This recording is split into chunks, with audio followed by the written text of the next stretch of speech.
Hello friends, welcome back to Fatafat Samayal. நம்ம சேனலில் இன்றைக்கி ரொம்ப ஈஸியான டேஸ்டியான பீஃப் வடை எப்படி செய்யறதுன்னு சொல்லிட்டு பார்க்கலாம். இதை 2 விதமாக பண்ணலாம். ஒன்று சாதாரணமாக பொரிக்கிறது, இன்னொன்று தக்காளியில் ஸ்டஃப் பண்ணி பொரிக்க போகிறோம். தேவையான பொருட்கள் எல்லாம் இதுதான். நான் இன்றைக்கி 400 கிராம் அளவுக்கு போன்லெஸ் பீஃப் எடுத்திருக்கேன். இந்த வடை பார்க்க ரொம்ப சிம்பிளாக ஈஸியாக இருக்கும், பட் டேஸ்ட் ரொம்ப சூப்பராக இருக்கும். வாங்க ரெசிபிக்குள்ளே போகலாம். இப்போ ஒரு ப்ரெஷர் குக்கரில் 400 கிராம் அளவுக்கு போன்லெஸ் பீஃப் சேர்த்துக்கோங்க. கூட 4 டேபிள் ஸ்பூன் கடலைப்பருப்பு, 20 பல்லு பூண்டு, 1 டேபிள் ஸ்பூன் அளவுக்கு சோம்பு, 4 பட்டை, 8 துண்டு இஞ்சி, தேவையான அளவு உப்பு, 1 டீஸ்பூன் மஞ்சள் தூள், 1 கப் அளவுக்கு தண்ணி சேர்த்து குக்கரை மூடி ஹை ஃப்ளேமில் ஒரு விசில் வந்ததுக்கப்புறம் லோ ஃப்ளேமில் 20 நிமிஷம் வரைக்கும் வேக வச்சு எடுத்துக்கலாம்.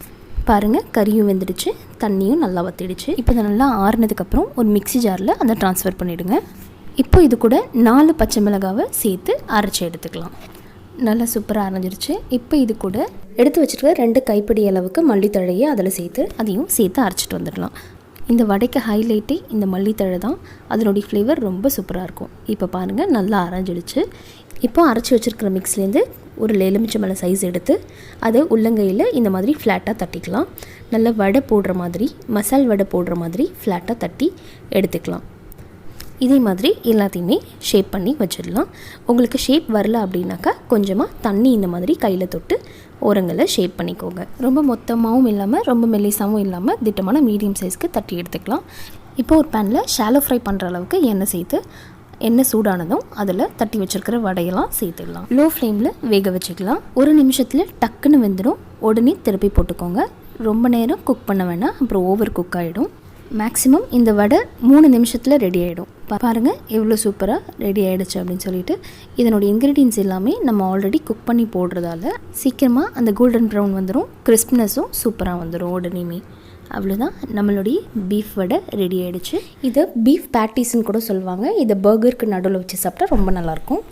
இப்போது இதே வடை மிக்ஸை வச்சு நம்ம தக்காளியில் ஸ்டஃப் பண்ணி பொரிக்க போகிறோம். வாங்க அதை எப்படி செய்யுதுன்னு சொல்லிட்டு பார்க்கலாம். நான் இன்றைக்கி 3 தக்காளி எடுத்திருக்கேன். அதை பாதியாக அரிஞ்சு உள்ளே இருக்கிற அந்த பல்ப்பை ரிமூவ் பண்ணிவிட்டு இந்த மாதிரி காலியாக ரெடியாக எடுத்து வச்சுக்கலாம். இப்போ இதில் வடை மிக்ஸை நம்ம ஸ்டஃப் பண்ண போகிறோம். கொஞ்சமாக எடுத்து தக்காளியில் எந்த அளவுக்கு பற்றதோ அந்த அளவுக்கு நம்ம ஸ்டஃப் பண்ணி ரெடியாக வச்சுக்கலாம். இதே மாதிரி எல்லா தக்காளியும் ஸ்டஃப் பண்ணிடலாம்.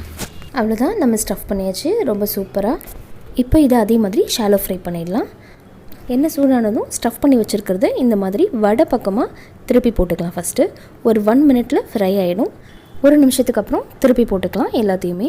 இதே வடையை நீங்கள் போன்லெஸ் மட்டன் பீசஸ் வச்சும் செஞ்சாலும் ரொம்ப சூப்பராக இருக்கும். இதே டேஸ்ட் வரும். தக்காளி பக்கமும் 1 நிமிஷம் வெந்ததுக்கப்புறம் எடுத்துடலாம். அவ்வளோதான், நம்மளுடைய டொமேட்டோ ஸ்டஃப்டு பீஃப் வடை ரெடி ஆகிடுச்சு. இதையும் லெமன் ஆனியன் கூட சர்வ் பண்ணுங்கள்.